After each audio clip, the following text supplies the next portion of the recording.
설교하기 전에 이미 찬양에 너무 아프다는 것 같습니다. 좋은 찬양 감사드립니다.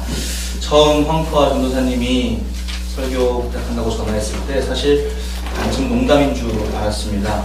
이미 믿음의 여정에서도 선배시고 또한 거리와 골목의 여정에서도 선배인 새민족교회에 와서 제가 무슨 말을 할 수 있을까 몇 주간 저를 괴롭힌 주제였습니다.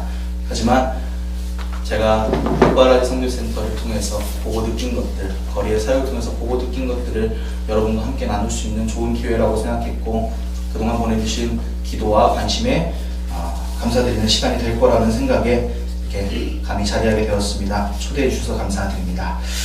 오늘 저는 요한복음 말씀을 주제로 여러분과 함께 가난한 자들을 항상 너희 무리 안에 두라 라는 제목으로 말씀을 나누고자 합니다. 며칠 전에 개포동 철거 지역에서 열리는 수요 문화제에 발언을 부탁받았습니다. 그래서 참석하러 가는 길이었습니다. 제가 사는 동네에서는 찾아볼 수 없는 기막힌 교통체증을 경험하면서 높은 빌딩들을 지났습니다. 저 멀리 우리가 종종 바벨탑이라고 놀리곤 하는 우뚝선 롯데타워가 보이기 시작했고, 이내 타워팰리스 단지를 지나 목적지인 개포 1단지 지역에 도착합니다. 거친 필체로 날려쓴 현수막들, 죽기보단 살기를 택하겠다는 결의의 구호들 사이로 일군의 철거민들이 앉아있고, 그들에게서 한순간도 눈을 떼지 않는 용역들이 약간의 거리를 두고 앉아있었습니다. 낡은 상가와 오래된 임대주택들은 이미 몇 차례의 집행을 겪었기 때문에 성한 곳이 없습니다. 유리창은 깨져있고 문에는 손잡이 대신 전쟁터 마냥 철골과 나무 판자가 되어져 있습니다. 전기가 다 나가서 땔감을 구해다 곳곳에 캠프파이어를 마련해뒀고 당번을 맡은 주민들이 번갈아 지키며 상황을 주시하고 있습니다. 심각한 교통체증과 높은 빌딩수, 그 사이 거짓말처럼 널브러져 있는 풍경. 철거투쟁 사역을 시작하고 수없이 봐왔던 장면이지만 여전히 익숙하다 말하기엔 낯선 우리 도시의 이면입니다. 문화제에서의 발언이 끝나고 캠프파이어 근처에 둘러앉아서 식사를 대접받았습니다. 한 그릇을 다 비우자 식사 준비를 하시던 한 분이 머뭇거리면서 말을 거십니다. 전도사 동지, 한 그릇 더 하시죠. 그러고는 어색한 웃음과 함께 한 마디 덧붙이십니다. 이름을 몰라서. 전도사, 사무국장, 동지 여러 이름으로 불려봤지만 전도사 동지는 또 처음이었습니다. 서로 웃으면서 배는 고프지 않는데 주신 한 그릇을 또 맛있게 먹었습니다. 개포동 철거지역 개포 1단지는 일반적인 재개발이 아닌 재건축 지역입니다. 작년 말부터 올해 초까지 함께 예배드린 마포 아현 철거민 고 박준경 열사를 모두 기억하시리라 생각합니다. 동절기 직전 철거당에 내쫓김당한 박준경 열사는 어머니를 잘 부탁드린다 유서 하나 남기고 투신해 죽어야만 했습니다.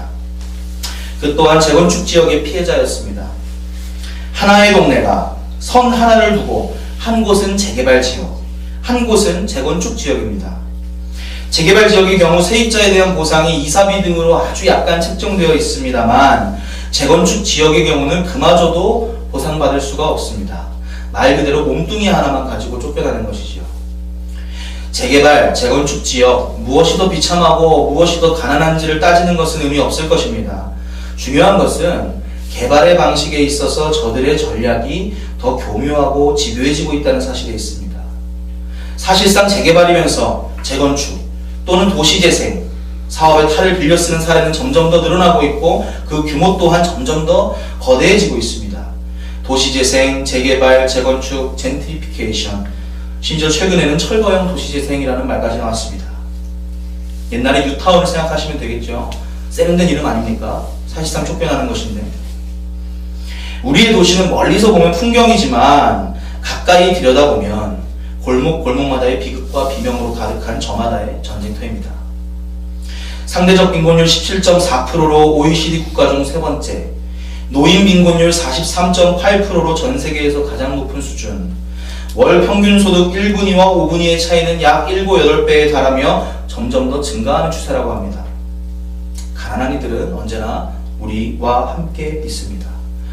오늘 말씀에서 예수님은 유월절을 앞두고 베다니로 향합니다. 예수가 살린 나사로가 있는 동네입니다. 그곳에서 예수를 위한 잔치가 열립니다. 그 잔치 중에 마리아가 귀한 향유를 가져다가 노동자 1년 품삯에 달하는 귀한 향유를 가져다가 예수의 발에 붓고 자신의 머리털로 그의 발을 닦습니다. 이를 보게 된 유다가 투덜거립니다. 다그칩니다. 아니, 그 비싼 향유를 왜 그렇게 낭비한단 말입니까? 차라리 그 향유를 팔아다가 가난한 이들을 돕는 것이 낫지 않겠습니까? 그러자 예수가 이렇게 대답합니다. 가난한 자들은 항상 너희와 함께 있거니와 나는 항상 있지 아니하리라. 가난한 자들은 항상 너희와 함께 있거니와 나는 항상 있지 아니하리라.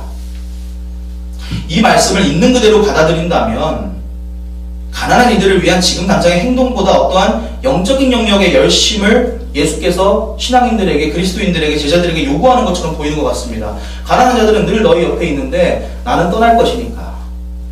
심지어 어느 정도는 가룟 유다의 주장이 더 정당성 있는 것처럼 보이기도 합니다. 이 향유를 팔아서 가난한 자를 돕자. 이 본문만 두고 본다면 예수의 관심은 적어도 오늘만큼은 현실의 가난이 아닌 영적인 영역에 머무르고 있는 것 같습니다. 그러나 우리의 복음서의 거의 모든 부분에서 예수의 관심이 빈곤한 이들의 해방에 맞춰져 있는 것을 우리는 이미 들어서 알고 있습니다. 그렇기 때문에 예수를 가난한 이들의 처지와 분리해서 생각하는 것은 매우 어려운 일입니다. 그는 제국의 질서가 특권층을 배불리는 것에 반대했던 사람입니다. 가난한 이가 더욱 가난해지는 것에 대해서 반대했던 사람입니다. 이 제국을 고쳐 쓰는 것이 아니라 완전히 새로운 하나님 나라를 만들어가야 한다고 주장했던 사람입니다.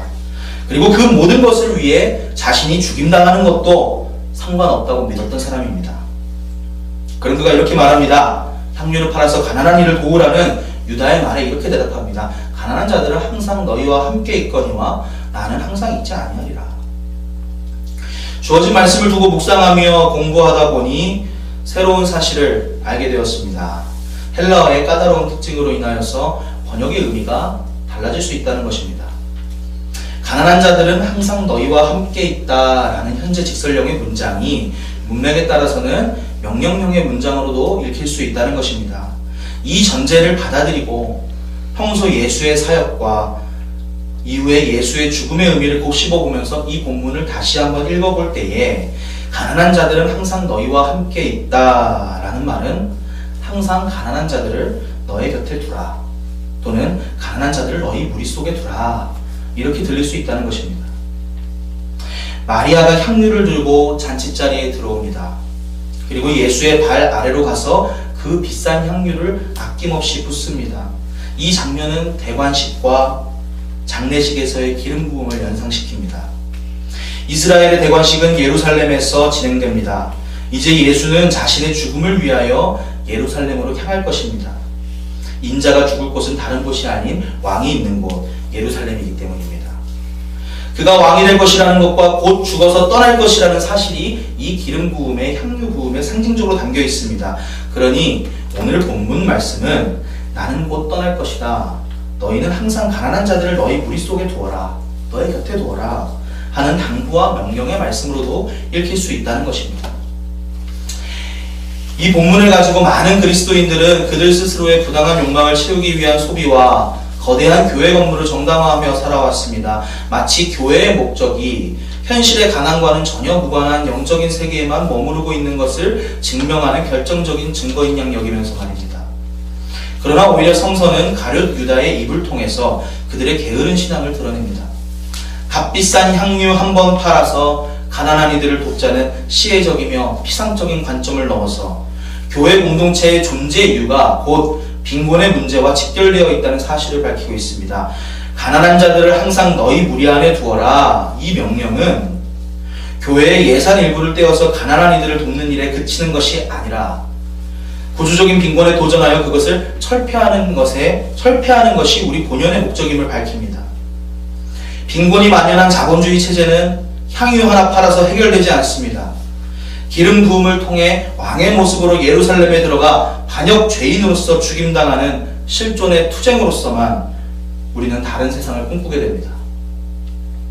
가난에 대한 집요한 예수의 관심, 제사를 지낼 돈이 없어 죄책감에 시달리며 살아가야 했던 인간의 현실을 비통해하면서 스스로를 제물 삼아 인간과 하나님 사이에 더 이상의 제사를 패한 지극한 사랑, 거룩함을 핑계 삼아 죽어가는 일을 내버려두는 주류 유대인이 아닌 거룩하다 일컬음 받을 수 없으나 죽어가는 이를 도운 외국인을 의롭다 했던 그의 상상력, 인구 통계에도 잡힐 수 없는 지워진 이름인 장애인과 여성, 아동을 인간으로 인식하고 그 이름을 불러주었던 사람, 부의 집중과 빈곤심화라는 현실을 바꿀 주체로서 가난한 너희가 복되다, 하나님 나라는 너희 것이다, 감히 그렇게 설교했던 사람, 끝끝내 반역자로 죽임당한 예수 그리스도. 그가 남겨진 제자들에게 이렇게 말합니다. 그리고 오늘날 우리 그리스도인들에게 이렇게 말하고 있습니다. 가난한 자들을 항상 너희 안에 두어라. 너희 곁에 두어라. 아직 옥바라지 선교센터가 생기기도 전이 2015년 9월의 일입니다. 제게는 인상적인 사건으로 남아있는 철거 지역의 한 할머니의 고백입니다. 서울 마지막 환자촌이라 불리우는 개포동 구룡 산자락에 위치한 구룡마을이라는 곳이 있습니다. 그곳에서 반년이 넘게 기도회를 하고 있었습니다. 당시 새누리당 신현희 씨가 구청장을 하고 있었고 강남 일대는 노점상 철거, 환자촌 철거 바람이 불고 있었습니다. 마을 회관을 부수러 용역 200여 명이 달려올 때 아직 회관 안에 주민들이 있었음에도 불구하고 포크레인으로 회관을 부술 정도로 잔인한 철거가 오래된 마을을 덮쳤습니다. 이후 주민들과 함께 부서진 마을 회관 앞에서 예배를 드리기 시작했습니다.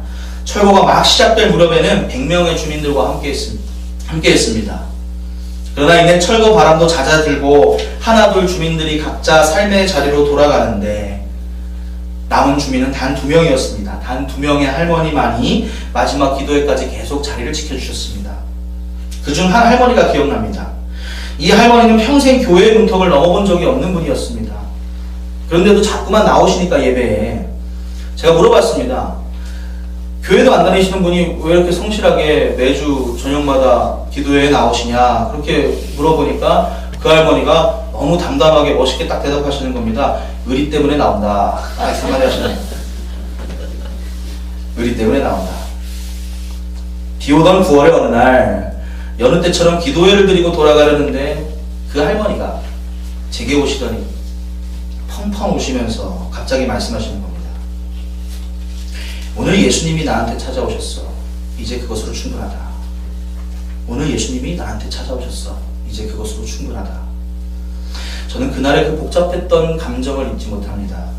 설교도 별로였고 날도 안 좋았습니다. 비가 와서 갑자기 천막을 치고 거기서 간이로 예배를 드렸어요. 사람도 많이 안 오는 날이었습니다. 그런데 왜 이 할머니는 예수가 하필 그날 자신을 찾아왔다고 말했을까? 이제 기도회가 끝나면 판자와 현수막으로 얼키설키 만들어 놓은 아마도 자신이 죽을 날까지 살게 될 판잣집으로 돌아가실 텐데, 예배가 끝나면 아무것도 바뀐 것이 없는데 왜 이 할머니는 예수님이 자신을 찾아오셨다고 그렇게 고백할까? 그래서 심지어는 그것으로 충분하다, 그렇게 고백하게 되었을까? 단지 아무도 찾지 않는 그 이름, 구룡마을에 예수님이 찾아오셔서 할머니의 이름을 그날 나지막히 부르셨을 것이라 그렇게 짐작만 할 뿐입니다. 오늘날 이름 불리지 못하는 가난한 사람들에 대해서 생각해 봅니다. 멀쩡했던 집이 어느 날 철거지역이 되어서 갑자기 생계를 그만두고 몸에 쇠사슬을 묶어야 하는 사람들, 오한마, 포크레인으로 멀쩡한 집을 부수면서 쳐들어오는 용역에 맞서야 하는 사람들, 자본가와 투기꾼들의 농락으로 평생 살던 곳을 버리고 떠나야 하는 사람들, 말도 안 되는 월세를 감당하다가 그마저도 올라 2년에 한 번씩 집을 옮겨야 하는 청년들. 이 도시의 빈곤에는 노동자, 연령, 젠더, 지역, 인종, 다양한 계층의 사정들이 얽혀 있습니다. 중요한 것은 갈수록 빈곤의 다양성과 범위가 넓어지고 있다는 사실입니다. 제국의 꼭대기에 위치한 이들이 그러했듯 자본이라는 이름의 제국의 맨 꼭대기 1%가 토지의 40% 이상을 차지하고 그 비율과 일맥상통하게 부의 비율이 나눠져 있습니다. 정의롭고 평등한 분배의 문제는 살아생전 예수의 꿈에서 이제 우리의 몫으로 남겨졌습니다. 가난한 자들을 항상 너희 무리 안에 두어라. 너희 곁에 두어라. 빈곤의 여러 인들을 무리 안으로 끌고 들어와 함께 해결하기 위해 노력해야 하는 예수님의 정언 명령이 우리에게 남겨져 있습니다. 그러니 여러분, 예수의 고난을 묵상하는 이 사순절기에 예수의 꿈도 함께 묵상합시다. 빈곤 철폐의 날을 감히 꿈꾸며 가난한 이들을 우리 공동체 안에, 새민족교회 안에, 한국교회 안에 두어서 살아갑시다. 오늘 말씀을 잠시 묵상하며 기도하겠습니다.